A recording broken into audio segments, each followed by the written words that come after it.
Welcome to V3 news లక్ష్యం సమాజహితం. నేను జోనాభిరామ్. ముందుగా ముఖ్యాంశాలు. నారాయణపేట జిల్లా పల్లెర్లలో ధాన్యం కొనుగోలు కేంద్రం ప్రారంభం. మత్స్యకార సహకార సంఘాలకు గుర్తింపు కార్డుల అందజేత. విచ్చలవిడిగా కొనసాగుతున్న డాబాలు, బోధన్లో డివిజన్ కర్ఫ్యూ నామమాత్రమే.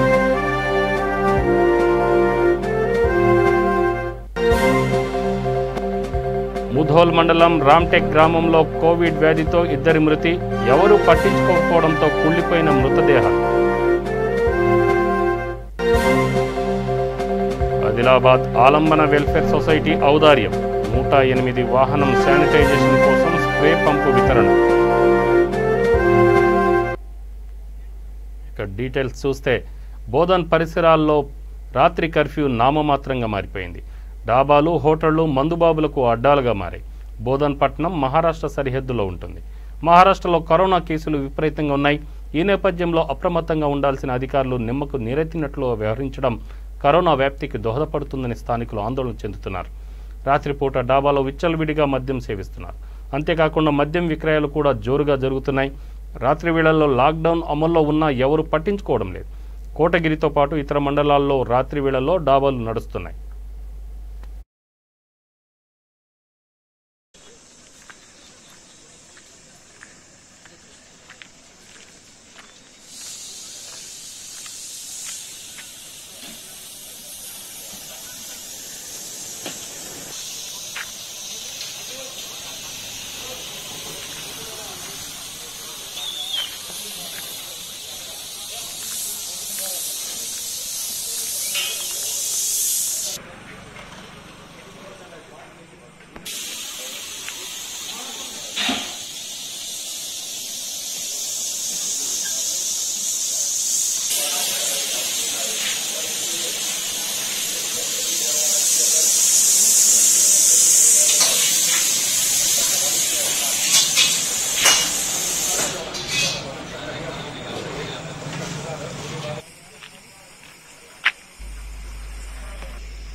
నారాయణపేట జిల్లా మద్దూరు మండలంలోని పల్లేర్ల గ్రామంలో మండల మహిళా సమాఖ్య ధాన్యం కొనుగోలు కేంద్రాన్ని ప్రారంభించింది.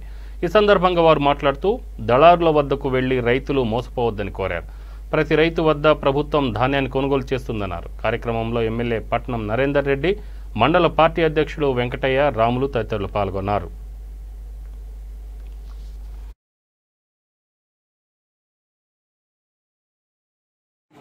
ఎక్కడైతే గ్రామాలలో సెంటర్లు పెట్టారు. అక్కడనే వరి కొనుగోలు కేంద్రం ఇక్కడ వరి తీసుకొని ఎంబడే 4-5 రోజుల నుంచి ఒక వారం రోజుల లోపల మీ అకౌంట్లో డబ్బులు వస్తాయి.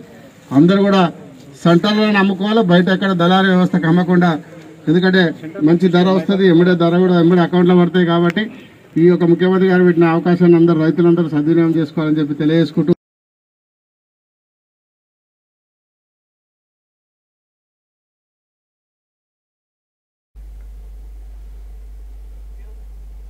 ముధోల్ మండలం రామ్టెక్ గ్రామంలో కోవిడ్ వ్యాధితో 2 మృతి చెందారు. అయితే ఎవరూ పట్టించుకోకపోవడంతో మృతదేహాలు కుళ్లిపోయాయి. 4 రోజులుగా అక్కడే పడి ఉండటంతో దుర్వాసన వస్తుంది. దీంతో స్థానికులు తీవ్ర ఇబ్బందులకు గురవుతున్నారు. ఈ మృతదేహాలను తొలగించాలని స్థానికులు అధికార యంత్రాంగాన్ని కోరుతున్నారు.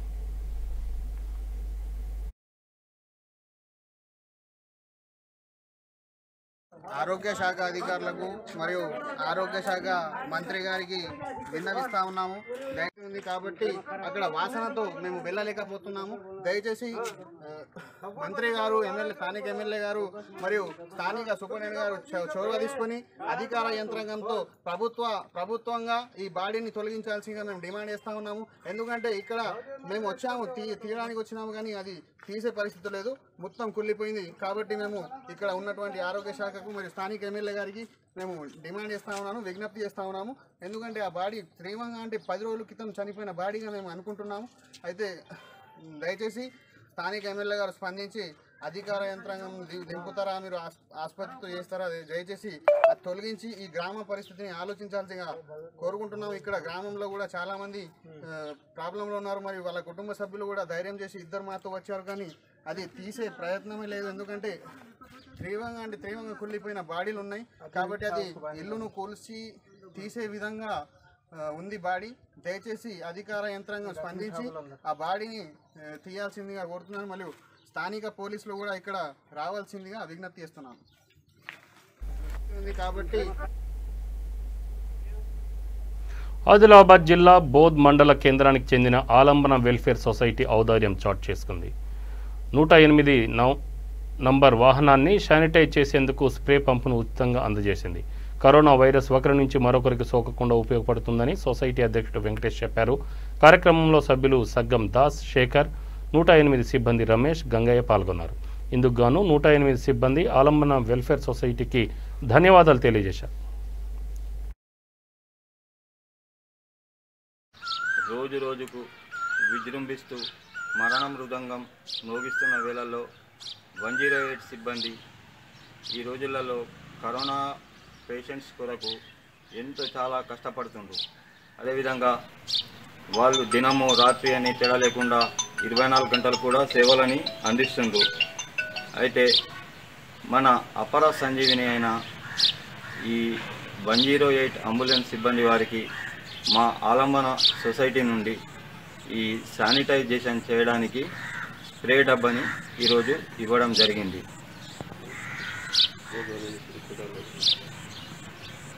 అయితే ఈ సందర్భంగా రమేష్ మరియు తర్వాత గంగాధర్ గారు ఆలంబన సొసైటీకి ధన్యవాదాలు తెలియజేశారు అని తెలియజేస్తుంది. కరోనా మహమ్మారి రోజు రోజుకు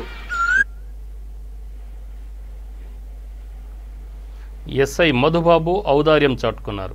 యాదాద్రి జిల్లా తుర్కపల్లి మండల కేంద్రంలో కరోనా సోకిన కుటుంబాలకు నిత్యావసర వస్తువులను అందజేశారు. ఈ సందర్భంగా ఆయన మాట్లాడుతూ మానవ సేవే మాధవ సేవ అని అన్నారు. అందరినీ ప్రేమించాలని, అందరినీ సేవించాలని తెలిపారు. అదే మార్గంలో తాను నడుస్తున్నానని చెప్పారు.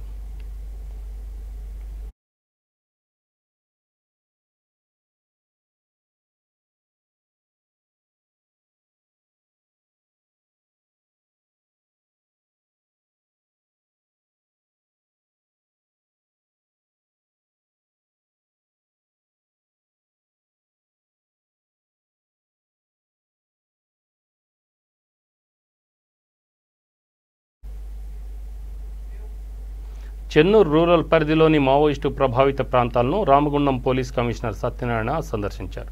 మావోయిస్టు బంద్ నేపథ్యంలో special parties, cat parties, Greyhounds బలగాలతో ముమ్మరంగా తనిఖీలు నిర్వహించారు. అంతర్రాష్ట్ర సరిహద్దులోని సిర్వంచ వంతెనను కూడా పరిశీలించారు. బంద్ నేపథ్యంలో జిల్లాలో ఎలాంటి అవాంఛనీయ ఘటనలు జరగకుండా చూడాలని సిబ్బందిని ఆదేశించినట్లు ఆయన తెలిపారు. మావోయిస్టులు విధ్వంసాలకు పాల్పడకుండా కట్టుదిట్టమైన భద్రతా ఏర్పాట్లు చేశామన్నారు. సిపి వెంట మంచిర్యాల డీసీపీ ఉదయ్ కుమార్ రెడ్డి, అదనపు డీసీపీ శరత్ చంద్ర పవార్, రూరల్ సిఐ నాగరాజు ఉన్నారు.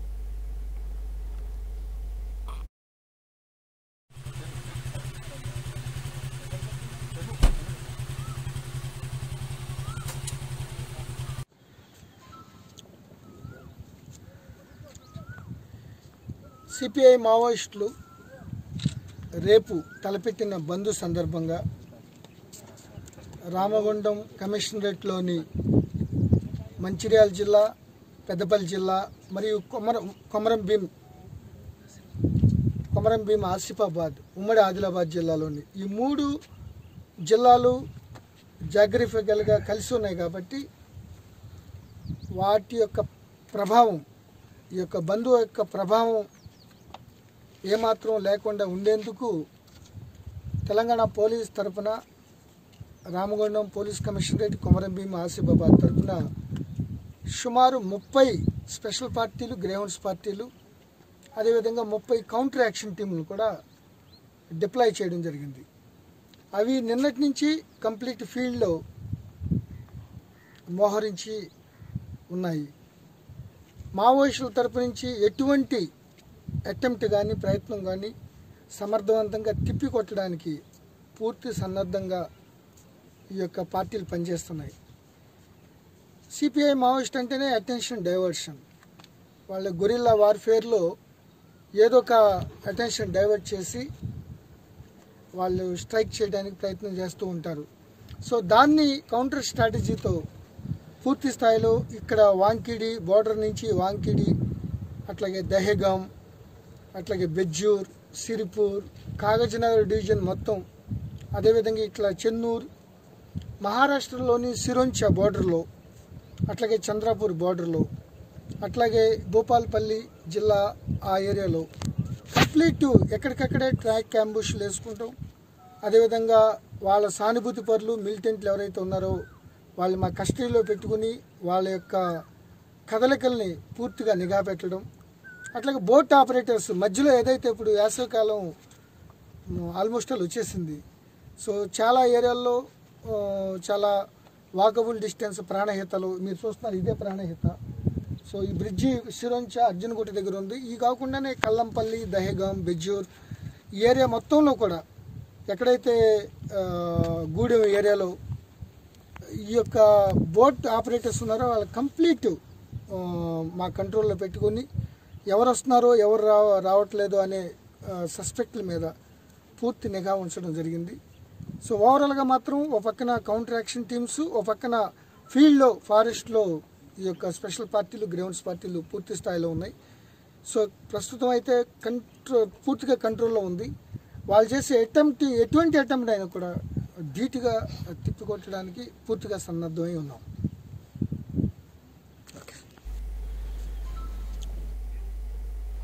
ప్రజలంతా కరోనా వ్యాక్సిన్ వేయించుకోవాలని గోదావరి ఖనిని ఏసీపీ ఉమేందర్ సూచించారు. రామగుండంలోని క్రషర్ నగర్, కాకతీయ నగర్లో ఏర్పాటు చేసిన వ్యాక్సినేషన్ కేంద్రాలను డివిజన్ కార్పొరేటర్ లత, ఏసీపీ ఉమేందర్ ప్రారంభించారు. ఈ సందర్భంగా మాట్లాడుతూ గోదావరి ఖని సబ్ డివిజన్లో కరోనా నివారణకు కట్టుదిట్టమైన చర్యలు తీసుకున్నామన్నారు. ఆరోగ్య రక్షణ కోసమే ప్రభుత్వాలు నిర్వహిస్తున్న వ్యాక్సినేషన్ శిబిరాలను ప్రజలు సద్వినియోగం చేసుకోవాలన్నారు. టీకా వేసుకొని కరోనా బారిన పడకుండా జాగ్రత్తలు పాటించాలని సూచించారు.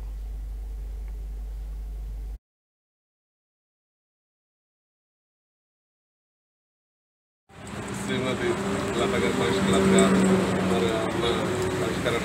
అందరికీ ఇక్కడ ఉన్నటువంటి ప్రజలకు కూడా నా యొక్క వైద్య సిబ్బంది, నాతోటి వైద్య సిబ్బంది కూడా అందరికీ నా యొక్క నమస్కారాలు. అయితే ఇప్పుడు ఇంతకుముందు వచ్చిన కరోనా ఫస్ట్ స్టేజ్ అప్పుడు మనకు ఒక ఇంట్లో ఒక్కరికి వస్తే అతన్ని ఐసోలేషన్ పెడితే మిగతా వారికి రాకపోయేది. ఇప్పుడు అట్లా కాదు, ఇప్పుడు రెండో స్టేజ్ వచ్చింది.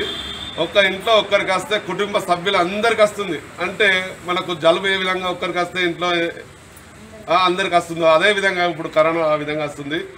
ఒక్క రోజుకు భారతదేశంలో నిన్నటి రోజు 3,60,000 ప్రపంచంలో ఏ దేశంలో అలా అంత కేసులు ఎక్కడ రాలేదు. కాబట్టి మన దేశంలో విపరీతంగా కరోనా వస్తుంది. రెండవ స్టేజ్ ఓపెన్ అయింది. అదేవిధంగా ఒక దేశంలో 4 రాష్ట్రాలలో 3వ స్టేజ్ కూడా స్టార్ట్ అవుతుంది. ఎక్కడంటే మహారాష్ట్ర, గుజరాత్, ఛత్తీస్గఢ్, ఢిల్లీ, పశ్చిమ బెంగాల్ 5 రాష్ట్రాలలో 3వ స్టేజ్ కూడా వస్తుంది. అక్కడ కొంచెం మూవ్ అవుతుంది. కాబట్టి మనకు సరిహద్దులో మహారాష్ట్ర ఉన్నది కాబట్టి తెలంగాణకు అక్కడి ప్రజలు ఈ యొక్క తెలంగాణకు రావడం వల్ల కొంచెం మనకు కూడా స్ప్రెడ్ అవుతుంది. కాబట్టి ఈ యొక్క మనకు కేంద్ర ప్రభుత్వం ప్రవేశపెట్టినటువంటి కరోనా వ్యాక్సిన్ 2 డోజులు, కోవిషీల్డ్ కానీ కోవాక్సిన్ కానీ ఈ 2 వ్యాక్సిన్లు కరోనాను నివారించడానికే తయారు చేయబడ్డవి. కాబట్టి ప్రతి ఒక్కరూ 45 సంవత్సరాల నిండిన వాళ్ళు ప్రతి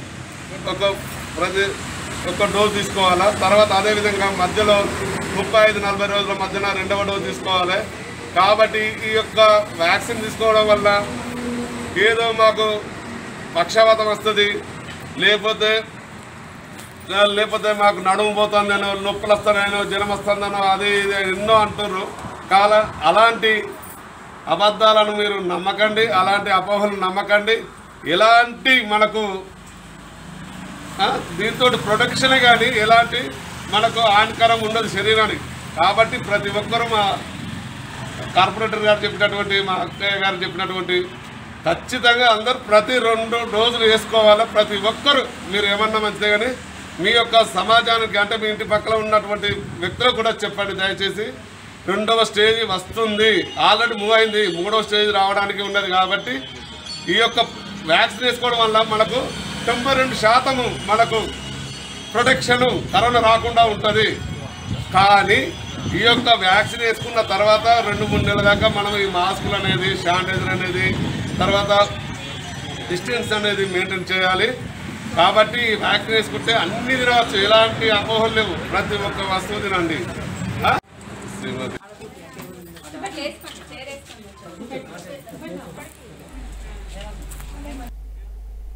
నకిరేకల్ మున్సిపల్ ఎన్నికల్లో భాగంగా పట్టణంలోని 8వ వార్డులో నిర్వహించిన ప్రచార కార్యక్రమంలో మంత్రి జగదీష్ రెడ్డి, రాజ్యసభ సభ్యులు లింగయ్య యాదవ్, నకిరేకల్ ఎమ్మెల్యే లింగయ్య, ఎన్నికల ఇన్ఛార్జి రవీందర్రావు తదితరులు పాల్గొన్నారు.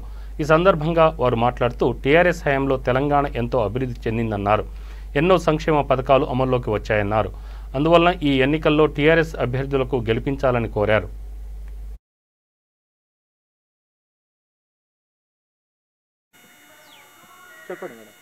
అందరికీ నమస్కారం. నేను పన్నాల పావని, నకిరేకల్ మున్సిపాలిటీ 8వ వార్డు సభ్యురాలిగా కౌన్సిలర్ అభ్యర్థిగా పోటీ చేస్తున్నాను.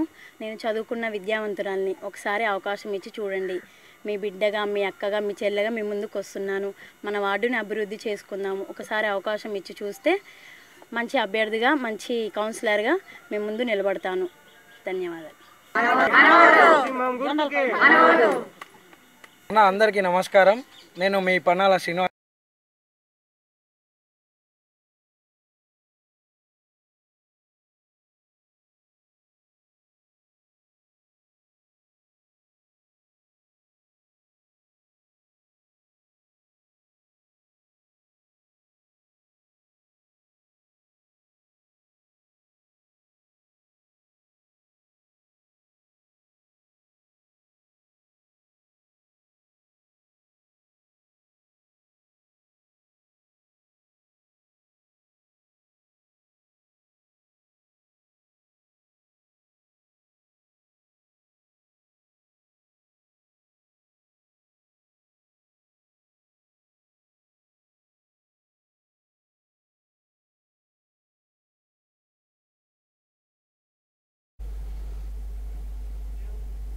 గ్రేటర్ వరంగల్ మున్సిపల్ కార్పొరేషన్ ఎన్నికల నేపథ్యంలో 3వ డివిజన్ పైడిపల్లిలో బీజేపీ అభ్యర్థి ములుగూరి అనిత ప్రచారం చేశారు. ఈ సందర్భంగా ఎన్నికల ఇన్ఛార్జి దివాకర్, ఓబీసీ మోర్చా రాష్ట్ర అధ్యక్షుడు ఆలే భాస్కర్ మాట్లాడుతూ గెలిపే లక్ష్యంగా బీజేపీ అభ్యర్థులు ముందుకు సాగుతున్నారన్నారు. గ్రేటర్ వరంగల్పై బీజేపీ జెండా ఎగరడం ఖాయమన్నారు. 3వ డివిజన్ అభివృద్ధి కేవలం బీజేపీతోనే సాధ్యమవుతుందన్నారు. డివిజన్ ప్రజలు కమలం గుర్తుకు ఓటేసి భారీ మెజార్టీతో గెలిపించాలని కోరారు. కార్యక్రమంలో 3వ డివిజన్ బీజేపీ ప్రెసిడెంట్ తిరుపతి, నాయకులు, కార్యకర్తలు పాల్గొన్నారు.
భారతీయ జనతా పార్టీ దుబ్బాకలో చూసినాం, గ్రేటర్ హైదరాబాద్లో చూసినాం, గ్రేటర్ వరంగల్లో కూడా అదే రిపీట్ అయిపోతుంది. కనుక మీ అందరికీ స్వాగతం. భారతీయ జనతా పార్టీ మీరందరూ కూడా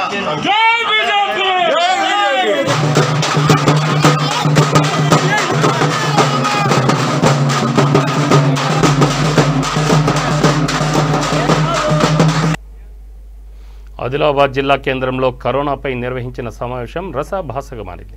ఈ సమావేశానికి MLA Jogu Ramanna, assistant collector David, RIMS director Balaram Naik, DMHO Narender తదితరులు హాజరయ్యారు. ఈ సమావేశం కొనసాగుతున్న సమయంలో రెమిడిసివర్ ఇంజెక్షన్ విషయమై MLA Jogu Ramanna, RIMS director మధ్య వాగ్వాదం జరిగింది. ఈ ఇంజెక్షన్లు ఇవ్వనందుకు ఎమ్మెల్యే జోగు రామన్న తనపై కక్ష కట్టారని రిమ్స్ డైరెక్టర్ బలరాం నాయక్ ఆరోపించారు. అయితే ఈ ఆరోపణలను ఎమ్మెల్యే జోగు రామన్న తిప్పికొట్టారు. ఈ ఇంజెక్షన్ కోసం తాను ఎవరికీ సిఫార్సు చేయలేదన్నారు. రిమ్స్ హాస్పిటల్లో కోవిడ్ రోగుల కోసం ప్రత్యేక టీంలను ఏర్పాటు చేయాలని సూచించారు.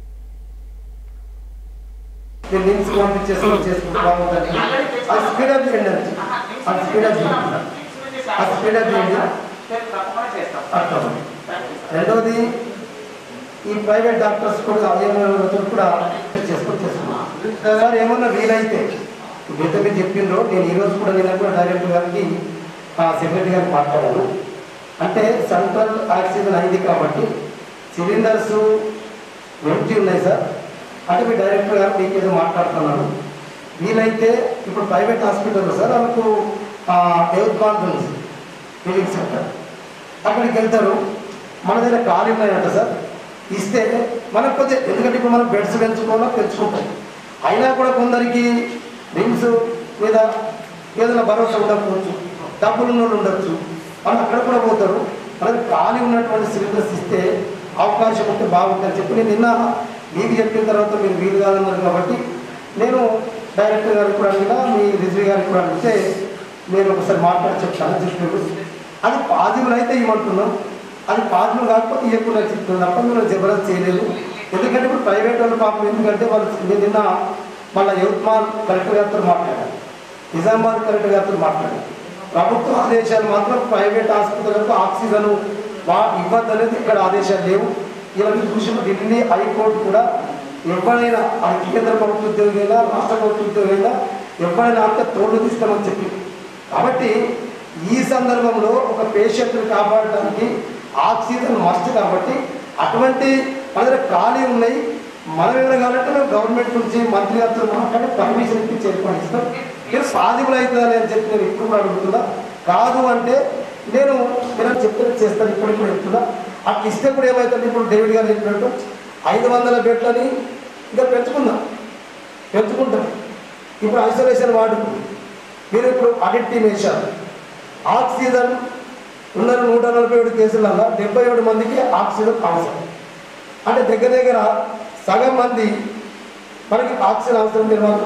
మనం ఐసోలేషన్ సెంటర్ పంపిస్తే సార్ ఆల్రెడీ ఆక్సిజన్ డిమాండ్ కేసులు మనకి ఇక్కడ బెడ్స్ సరిపోతాయి. మరి నేను కొందరు వస్తే బెడ్స్ లేవని చెప్తున్నామంటే మనం కమ్మించారు.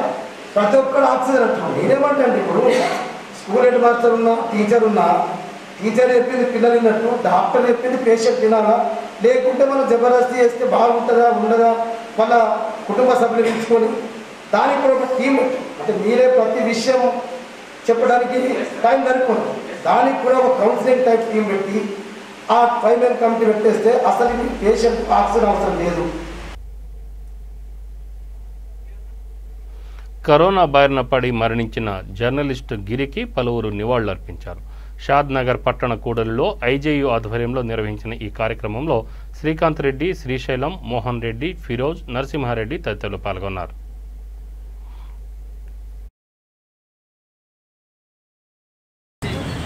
ఇక్కడే విధులు నిర్వహించి ఎవరికి ఏ కష్టం వచ్చినా, ఎవరికి ఏ ఆపద వచ్చినా నేను ఉన్నానంటూ నిర్మించి అందరికీ అండగా నిలబడ్డ మన గిరి ఈరోజు మన మధ్య లేకపోవడం బాధాకరం. కరోనా రాక్షసి మన తోటి మిత్రులని రోజుకొకరిని బలి తీసుకుంటుంది. మనం జాగ్రత్తగా ఉండడంతో పాటు మన అందరినీ కాపాడుకోవాల్సిన బాధ్యత మన మీదే ఉంది. విధులు అంటూ రోజు రోడ్లపై పడడం కన్నా ఇకపై మనము మన రక్షణ ప్రాముఖ్యత. మనం మిత్రుని కోల్పోయాం, కానీ వారి కుటుంబానికి మనమంతా అండగా నిలబడి మేమున్నామంటూ భరోసా ఇవ్వాల్సిన అవసరం చాలా వరకు ఉంది. గిరి కుటుంబానికి జిల్లా యూనియన్ ఖచ్చితంగా అన్ని రకాలుగా ఆదుకుంటుంది. గిరి పిల్లలకు చదువులతో పాటు వారి తల్లిదండ్రులకు, వారి భార్య అందరికీ మనమందరం కలిసి ఖచ్చితంగా ఆర్థిక సహాయంతో పాటు వారికి గిరి లేని లోటుని తీర్చడానికి మనమంతా ప్రయత్నం చేయాల్సింది ఖచ్చితంగా అవసరం ఉంది. నేను ఉదయమే గిరి మరణించిన వారి విషయం తెలియగానే మన రాష్ట్ర మంత్రి సవితారెడ్డికి ఈ విషయాన్ని వెంటనే ఫోన్ చేసి చెప్పాను. వారి పిల్లలకు చదువులకు సంబంధించి ఇలాంటి సహాయం చేయడానికైనా తాను సిద్ధంగా ఉన్నానని చెప్పడంతో పాటు వారి భార్యకు ఏదైనా అవసరం చదువును బట్టి ఏదైనా కాంట్రాక్ట్ పద్ధతిలో ఉద్యోగం ఇవ్వడానికి సైతం మంత్రి తన వంతు సహకారం ఇస్తానని ఖచ్చితంగా చెప్పింది. ఇంతకుముందు కూడా మన జిల్లాలో ఎవరైనా చనిపోతే వారి కుటుంబాలకు సవితారెడ్డి ఆర్థికంగా ఆదుకోవడం పాటు ఉద్యోగం సైతం ఇప్పించిన దాఖలాలు ఉన్నాయి. రీసెంట్గా హింసాబాద్లో ఒక మిత్రుని కోల్పోయినప్పుడు కూడా మనము జిల్లా యూనియన్ లోకల్ స్థానిక ప్రెస్ క్లబ్ కలిసి ఒక 10 లక్షల రూపాయలు వారి కుటుంబానికి అందజేయడం జరిగింది. గిరి కుటుంబానికి సైతం మనమందరం కలిసి మంత్రులు, ఎమ్మెల్యేలు వారి సహాయంతో పాటు రాష్ట్ర ప్రభుత్వం నుంచి రావాల్సిన అన్ని రకాల సహాయ సహకారాలతో పాటు మనమందరం కలిసి కూడా గిరి కుటుంబాన్ని ఖచ్చితంగా ఆర్థికంగా నిలబెట్టాల్సిన బాధ్యత మనందరి మీద ఉంది. రాష్ట్ర ప్రభుత్వం సైతం కోవిడ్ మరణాలను గాలికి వదిలేసేసి రోజుకో పాత్రికేయుడు చనిపోతున్నా పట్టించుకోకపోవడం బాధాకరం. రాష్ట్ర ప్రభుత్వం ఇప్పటికైనా కరోనా బారిన పడి ప్రతి ఒక్కరికి ఖచ్చితంగా 50 లక్షల రూపాయల ఆర్థిక సాయం చేయాలని జిల్లా యూనియన్ తరఫున డిమాండ్ చేద్దాం.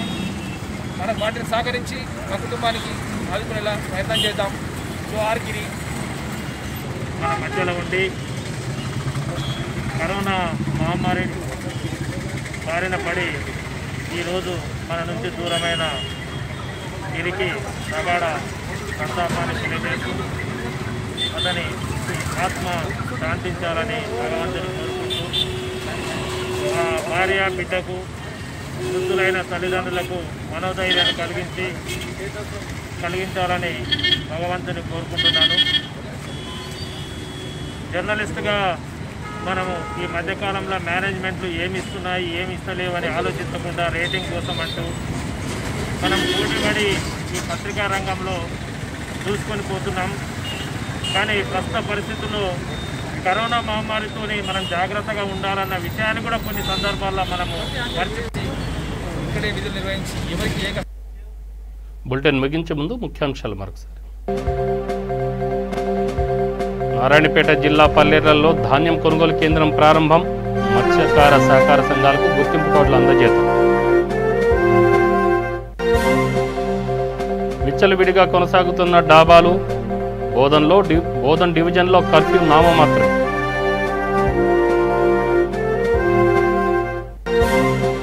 ముధోల్ మండలం రామ్టెక్ గ్రామంలో కోవిడ్ వ్యాధితో 2 మృతి. ఎవరూ పట్టించుకోకపోవడంతో కూలిపోయిన మృతదేహాలు.